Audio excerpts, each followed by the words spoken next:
Portugal? It doesn't stay the same long enough for you to figure it out, because just when you think you understand it, it changes. One moment, you're in a city that feels structured and confident, and a few hours later, everything softens. Quieter streets, slower rhythm, a completely different energy.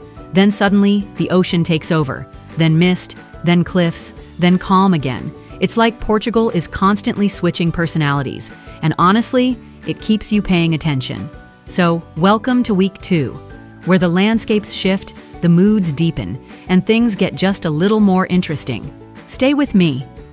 You're going to want to see where this goes. All right, Brainiacs, quick update from the road. Yesterday, we were exploring the colorful canals of Evora and the candy-striped houses of Costa Nova, which, by the way, looks like someone designed a beach town using a box of crayons. Today we traded boats and beach views for a bus ride, about 45 minutes inland, because Portugal apparently likes to keep its most interesting stories slightly uphill.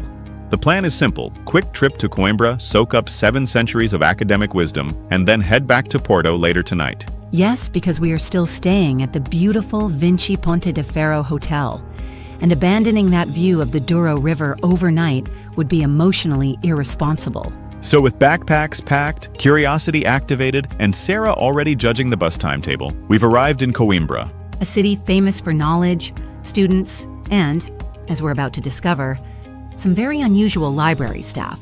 All right, Brainiacs. Today we're in Coimbra, a city that has been shaping minds for over 7 centuries, long before Lisbon became the capital, before Portugal even looked the way it does today. This hilltop university town was already busy training scholars, philosophers, doctors, and probably a few very sleep-deprived students. But Coimbra isn't just about knowledge. Because here, the library has security guards, and they fly. Yes, bats. Because Coimbra is apparently the only university where the night shift is handled by a colony of highly qualified flying librarians. They live inside the Joanina Library walls and come out after dark to eat the insects that might damage the books. So technically, the university solved pest control centuries ago. And unlike some group projects I've seen, everyone here actually pulls their weight. So, welcome to the Joanina Library, one of the most beautiful libraries in Europe. Built in the 18th century, this Baroque masterpiece houses thousands of rare books, some dating back to the 1500s. Gold leaf shelves glow under painted ceilings. Dark wood bookcases rise 3 stories high. It feels grand, quiet, almost sacred, and when the doors close at night, the bats quietly take over. Imagine that orientation speech. Welcome to the university. Your responsibilities include protecting priceless knowledge and eating mosquitoes. Honestly, best campus security strategy I've ever heard of. But Coimbra also believed education required discipline. Directly beneath the university lies the academic prison. For centuries, students here were judged under academic law, not city law, which meant when they misbehaved, they didn't go to the city jail, they went to their own university prison. Yes, a student prison. Imagine missing class and ending up in detention. Except the detention is a stone jail cell under the campus. It's the academic version of, you will reflect on your choices, extensively. After the heavy stone and centuries of rules, Coimbra softens beautifully at the Botanical Garden of the University of Coimbra. Founded in the 1700s, it was created as a living laboratory for scientists studying plants from across the Portuguese Empire. Today, it's one of the calmest corners of the city, winding paths, historic greenhouses, and one unexpected surprise, a towering bamboo forest. The bamboo grove is wild. One moment you're in medieval Portugal, and the next it feels like you've wandered into a jungle. Tall green stalks swaying overhead, light filtering through the leaves. It's quiet, cool, mysterious. Also the perfect setting for Joe to pretend he planned a dramatic nature moment. Let's just say he did not. Back on campus, curiosity continues at the Science Museum of the University of Coimbra. Inside, you'll find what scholars once called a cabinet of curiosities. In the 1700s, scientists collected objects from across the world: rare animals, scientific instruments, fossils, machines. It was the early version of a museum of wonder, a place where knowledge, exploration, and imagination met. Some of the objects are delightfully strange. Early scientific machines that look like they belong in a steampunk laboratory, specimens collected during centuries of exploration, and instruments clearly invented by people who thought, what if it's science, but theatrical? Honestly, They understood presentation. Flowing beside the city is the Mondego River, the calm backbone of Coimbra. Walk along the riverbanks, take a boat ride, or just watch the reflections of the old university buildings above. From the water, the city rises like a staircase of history. Church towers, university halls, 700 years of learning stacked on a hill. And that's the magic of Coimbra. It's not flashy like Lisbon. It's not bold like Porto. It's thoughtful. A city built around curiosity, ideas, and apparently some very hard-working bats. Never forget the bats.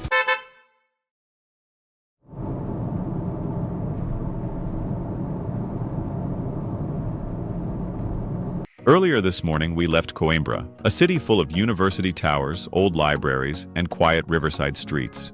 From there, Sarah and I jumped into our little rental car and headed west toward the Atlantic. The drive through central Portugal is beautiful.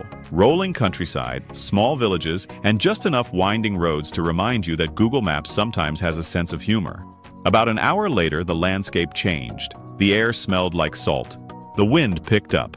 And suddenly the ocean appeared on the horizon. That's when we knew we had arrived somewhere special. All right, let me start with a question. Have you ever looked at the ocean and thought, wow, that's beautiful? And then 1 second later thought, wow, that could absolutely destroy me. Welcome to Nazaré, Portugal, a place where the Atlantic Ocean occasionally reminds everyone who's really in charge. Look, Joe. Those waves look angry. Not big, not impressive, but angry, very angry. And honestly, she's not wrong. Nazaré is home to some of the largest surfable waves on Earth. Waves here can reach over 100 feet tall, roughly the height of a 10-story building. Imagine your office tower suddenly standing up, turning into water, and heading straight for the shore. Now imagine someone looking at that and saying, yeah, I'll surf that. Professional surfers are a special breed.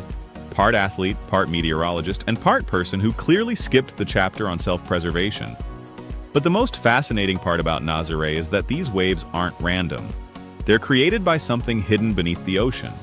Just offshore lies the Nazaré Canyon, a massive underwater trench carved deep into the Atlantic floor. It drops nearly 5 kilometers deep, deeper than the Grand Canyon. When huge Atlantic swells roll toward Portugal, the canyon acts like a giant funnel. It concentrates the wave energy and pushes it upward as the water reaches the shallower coastline. The result is waves that grow and grow and grow until the ocean starts building what look like moving skyscrapers. Nature's version of turning the volume knob all the way up. One of the best places to witness this spectacle is the fort of São Miguel Arcanjo. This fortress dates back to the 16th century and was originally built to defend the coastline from pirates. Today, it mostly protects curious visitors from getting too close to waves that could probably swallow a small boat. Inside the fort, there's actually a small surf museum. If you walk through it, you'll see boards used by some of the world's most famous big wave surfers. Look, that doesn't look like a surfboard. That looks like something you'd use to survive a meteor strike. And honestly, she might be right. When you're riding a 100-foot wave, your equipment needs to be less beach toy and more marine survival technology. But Nazaré isn't only about giant waves and adrenaline. It's also a town with deep fishing traditions. Down on the beach, you'll see large wooden racks covered with fish and octopus slowly drying in the sun. This tradition is called seca do peixe. Long before refrigerators existed, this was how fishermen preserved their catch. You'll often see local women watching over the racks. They're known as the 7 skirts women. And yes, they really do wear 7 layers of skirts. No one agrees exactly why. Some say it represents the 7 days of the week. Others say it protects against the strong ocean wind, so who knows? Like normal, Sarah had a theory, and it sounded much simpler. Oh, Joe, just think of it. If you're standing on a windy beach all day, one skirt probably isn't going to do the job. To truly understand Nazaré, you have to go up, way up. Above the beach sits the cliff-top district called Sitio, nearly 300 feet above the ocean. You could climb that hill, which Sarah briefly suggested, but thankfully someone in the late 19th century had a better idea. They built the Nazaré funicular. This little railway carries people from the beach straight up the cliff in just a couple minutes, and it's been running since 1889, which means people have been enjoying this shortcut for well over a century. When you reach the top, you understand why. From the Miradouro do Suberco viewpoint, you get one of the most beautiful coastal views in Portugal. The beach curves around the bay, fishing boats line the sand, and the Atlantic stretches endlessly toward the horizon. horizon. Standing there, watching the waves roll in, now that perfectly sums up Nazaré. Don't you think so, Sarah? It feels like the ocean is performing, just to get our attention. And like always, she's right. This coastline isn't just scenery, it's theater. What I love most about Nazaré is the balance. On one side, you have a town that still follows fishing traditions going back centuries. On the other side, you have surfers flying in from around the world to challenge the biggest waves on the planet. Old Portugal meets modern adventure, and somehow it all works together. So Joe, you are now all ready and suited up. Are you even going to try surfing one of these waves? Absolutely. Just as soon as I develop Olympic-level surfing skills, the bravery of a Viking, and a life insurance policy the size of Portugal. So we'll revisit that idea later. Much later. Standing here with the wind in your face and the salt in the air, you're reminded of something simple. The ocean doesn't care about our schedules or our plans. It just keeps moving. And places like Nazaré remind you that the world is still full of things far bigger than we are.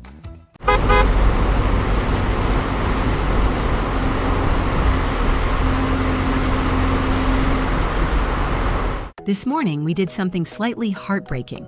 We left Porto. More specifically, we left that ridiculously beautiful balcony view at Vinci Ponte de Ferro, with the Douro River glowing below and the Dom Luis Bridge showing off like it knew we were watching. Walking away from that view felt emotionally reckless, but adventure called. So we packed the white Renault Capture, pointed it south, and drove about 3 hours through Portugal. Vineyards fading into hills, hills fading into forests, and eventually the road curling into the misty mountains of Sintra. Tonight we're staying at Sintra Marmoris Palace, a restored 19th century mansion overlooking the town. Marble staircases, garden terraces, and views of the hills where half of Portugal's most dramatic architecture seems to hide. But before we check in tonight, we explore the mountain. Joe looks up at the fog rolling through the trees and says, So this is where architects go when they decide reality is optional. Exactly, because Sintra doesn't just build castles, it builds atmosphere. At Quinta da Regalera, the most famous structure doesn't rise toward the sky, it goes down, the initiation. Well is a spiral staircase descending nearly 30 meters into the earth, wrapping around the stone walls like a perfectly carved corkscrew. And despite the name, it was never meant to hold water. It was built in the early 1900s by Antonio Augusto Carvalho Monteiro, a wealthy Portuguese scholar and collector who had a very clear design philosophy. If you're building a garden in Sintra, make it unforgettable. Instead of creating another tower overlooking the hills, Monteiro built something that did the opposite. A tower that descends.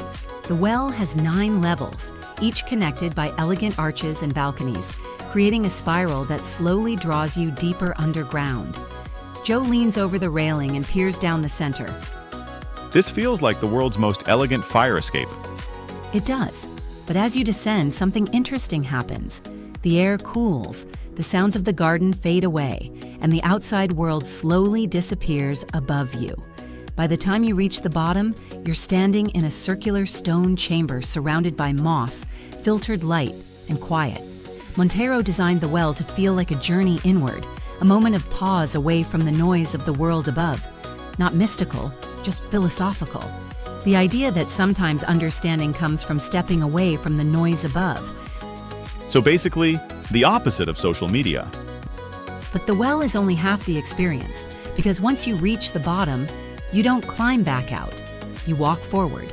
Hidden beneath the gardens is a network of stone tunnels connecting wells, caves, and hidden exits across the estate.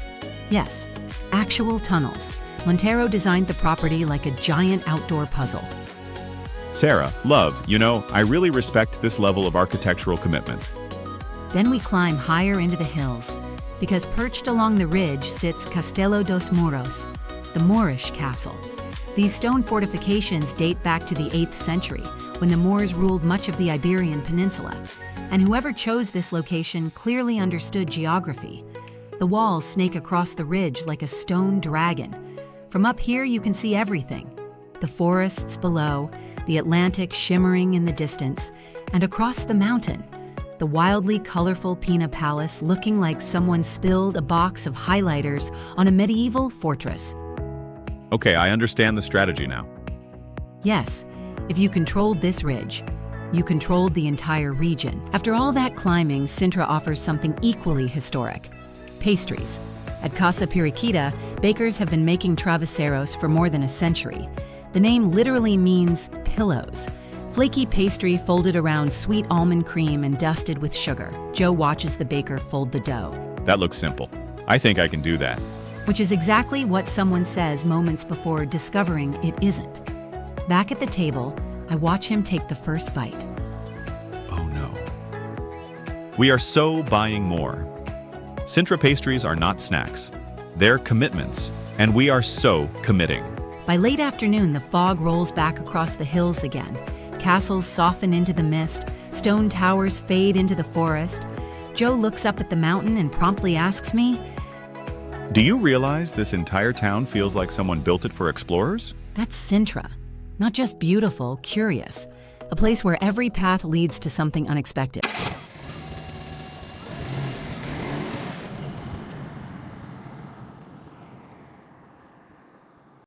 Yesterday evening, we were in Sintra, a town that honestly looks like someone decided castles should live on misty hills and then just kept building them. We stayed at a beautiful place called Sintra Marmoris Palace, a restored 19th century mansion overlooking the town. But this morning, we packed up our bags, climbed into our Volkswagen Tiguan, and pointed the car south. The drive to Evora takes just under 2 hours, about 154 kilometers across the Portuguese countryside.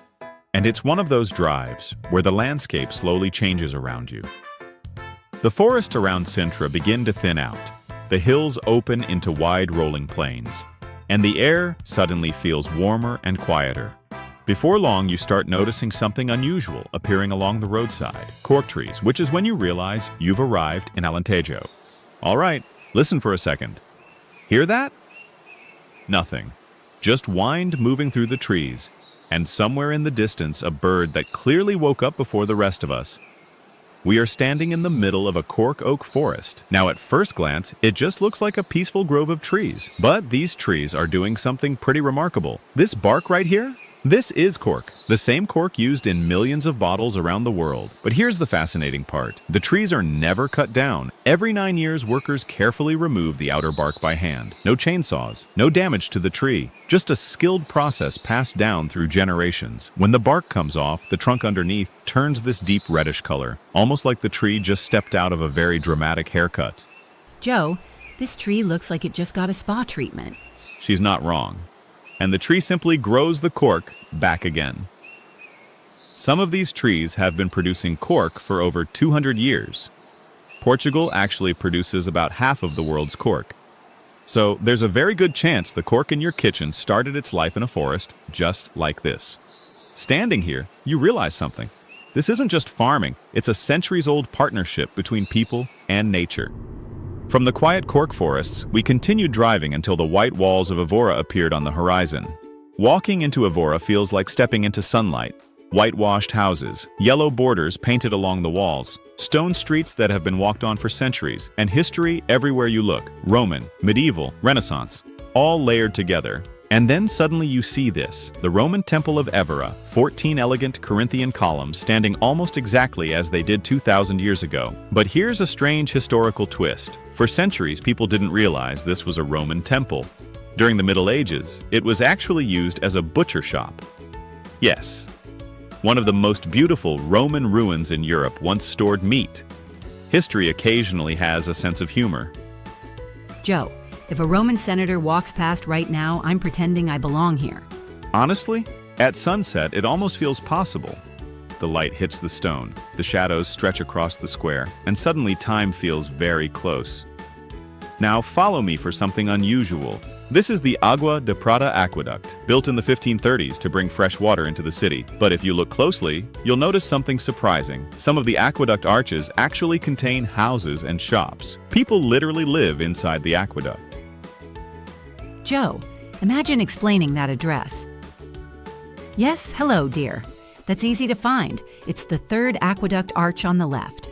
Honestly, probably the most unique address in Portugal, but the oldest mystery of all lies just outside the city. Surrounded by cork forests and olive trees, you find something extraordinary. The Cromelec dos Almendres, often called the Portuguese Stonehenge. But here's the surprising part. It's actually older than Stonehenge and older than the Egyptian pyramids. These 95 standing stones are believed to be nearly 7,000 years old. Archaeologists believe the stones were arranged to follow the movement of the sun and seasons, meaning thousands of years ago, people stood right here, watching the same sunrise, trying to understand the same sky.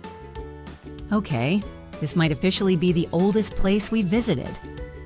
Except maybe those. Fair. But standing here, you feel something powerful. Not spooky, not mysterious, just human curiosity stretching across thousands of years. From cork forests that regenerate themselves, to Roman temples that survived 2,000 years, to stone circles older than pyramids. Evora isn't about darkness, it's about time, and how people across thousands of years have left their mark on this landscape.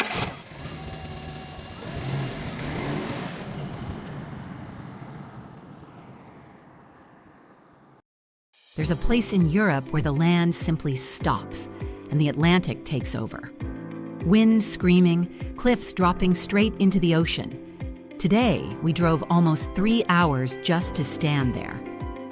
This morning, we left Octant Evora, which, by the way, might be one of the most peaceful hotels in Portugal. Rolling countryside, stone terraces, quiet mornings. But today we traded calm vineyards for something much louder. We jumped in the rented Volkswagen Tiguan and drove about 2 hours south toward the far corner of the Algarve. The highway slowly narrowed, the air got saltier, the wind got stronger, and eventually, the road just runs out. Welcome to Sagres. Joe steps out of the Tiguan and the wind immediately flattens his hair sideways. So this is where Europe runs out of real estate. Sagres doesn't whisper, it announces itself. Inside Sagres Fortress, carved directly into the stone ground, sits something you don't expect to find at a coastal fortress, a giant compass, the Rosa dos Ventos. It's 43 meters across, about the size of a tennis court, and yes, it's meant to represent the directions of the wind. During the Age of Discovery, Portugal was leading the world in ocean navigation. Prince Henry the Navigator helped establish a maritime hub here where shipbuilders, mapmakers, and astronomers were working on a single problem: how to sail farther than anyone had sailed before. Joe stands in the center of the compass and slowly spins in a circle. So this was the original GPS. Pretty much, except when sailors used it. Half the destinations they were heading toward hadn't even been mapped yet. Then we walk along the cliffs, and that's when you notice something surprising. Tiny figures on the rocks below. Fishermen. Sagres cliffs rise nearly 30 meters above the Atlantic, and local fishermen climb down narrow paths to balance on ledges that honestly look theoretical. They use long bamboo rods to cast lines into the deep water below. Are we absolutely sure these people have a backup plan? One fisherman casts his line like he's done it 1,000 times, because he has. This method has been used here for generations. The currents push fish close to shore, making the cliffs one of the most productive fishing spots in the region. I admire the confidence. I also admire railings. Then something strange happens. You hear a deep roar rising from the rocks below. Not wind, not waves, something bigger. This is Voz do Mar, the voice of the sea. Architect Pancho Guedes created a sound installation here that channels ocean waves through a natural blowhole carved into the cliffs. When waves hit the rock, the sound travels through the chamber and bursts upward like a giant natural amplifier. That doesn't sound like wind? No, it sounds like the ocean clearing its throat. Sagres has dramatic views everywhere, but this moment, you feel it. Just a few minutes away lies Cabo de São Vicente, the southwesternmost point of mainland Europe. Cliffs rise 75 meters above the Atlantic, and perched right on the edge stands one of the most powerful lighthouses in Europe. Its beam can be seen nearly 60 kilometers out to sea. For sailors returning from months on the Atlantic, that light meant something simple and powerful: land. Joe leans on the railing, watching waves explode against the rocks below. That must have been the best sight in the world after a long voyage. Probably was. And then the sun starts to drop. The sky turns copper. The Atlantic turns silver. And suddenly the phrase, "edge of the world," makes perfect sense. Before leaving Sagres, we make one last stop. A narrow staircase cut into the cliffs. It winds downward between towering sandstone walls. Joe pauses halfway down the steps. You notice something about Portugal? You never just arrive somewhere. You descend, you climb, you earn it. Fair point. At the bottom, the staircase opens onto Praia do Beliche, a quiet beach tucked between massive cliffs. After the wind and drama above, the ocean here rolls in gently, like it's finally relaxing.